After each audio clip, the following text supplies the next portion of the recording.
ਜਾਂਦਾ ਹੈਗਾ। ਹਾਏ ਅੱਲਾ ਜੀ, ਮੇਰੇ ਕੋਲ ਤਾਂ ਕਿਰਾਇਆ ਵੀ ਕੋਈ ਨਹੀਂ ਹੈਗਾ, ਮੈਂ ਮਾਮਾ ਕੋਲ ਕਿਸ ਤਰ੍ਹਾਂ ਜਾਵਾਂਗਾ। ਹਾਏ ਮੱਲੇ ਵਾਲਿਆਂ, कुछ मेरी मदद कर दियो। मैं सदके जावा उस्मान पुत्र, क्यों रो रहे हैं? यार पापा गुलाब चांद मेरे दादे ने मैंने बड़ा ही मारिया हैगा। यार उन्हें तेनू किस गल तू मारिया हैगा? मैनू कहंदी है तेरे दादे की जरूरत नहीं हैगी सी मेरे आगे उच्ची आवाज नाल गल करना।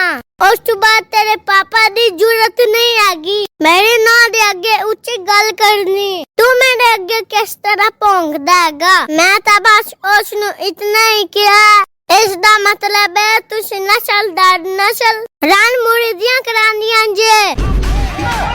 इसे गल तो मैंने मारिया हैगा। हाय अल्लाह जी, मैं की करा? मैं अपने बाबा गुलाब शाह नू 101 दफा बकवास कर चुका। मैंने प्राइवेट स्कूल दे अंदर दाखिल ना करा। ओए मेरे तो कंजर दी गल सुनदा ही नहीं हैगा। फिर मैनू कहेगा पूरा साल पढ़ाई करदा ने की कीता ही। हुण उसनू की पता अजकल प्राइवेट स्कूलों विच की हो रहा है। ओए उस्मान, की गल है, क्यों खप पा रहे हैं? और यार पापा गुलाब शाह आजकल प्राइवेट स्कूलों दे विच टीचरां दी उम्र इतनी घट हुंदी हैगी है कि बच्चे पढ़न दी बजाय टीचरां नू पछाण दे जुगाड़ विच रहिंदे ने। हुण तू ही दस, बंदा उत्थे पढ़े कि अपना सड़क पूरा करे। हाँ जी, मैं अदालत विच हैगा, तुसी आ जाओ। वकील उस्मान साहब, मैं अपनी बेगम नू तलाक देना चाहता, ते कितने पैसे लोगे? पुत्र गुलाब शाह, मैं 10,000 रुपया लाऊंगा। वकील साहब, मौलवी ने निकाह करन दा ते 5,000 रुपया लिया सी। तलाक दी नौबत भी तो आ गई है ना, फिर वेख लिया है ना सस्ते काम दा नतीजा।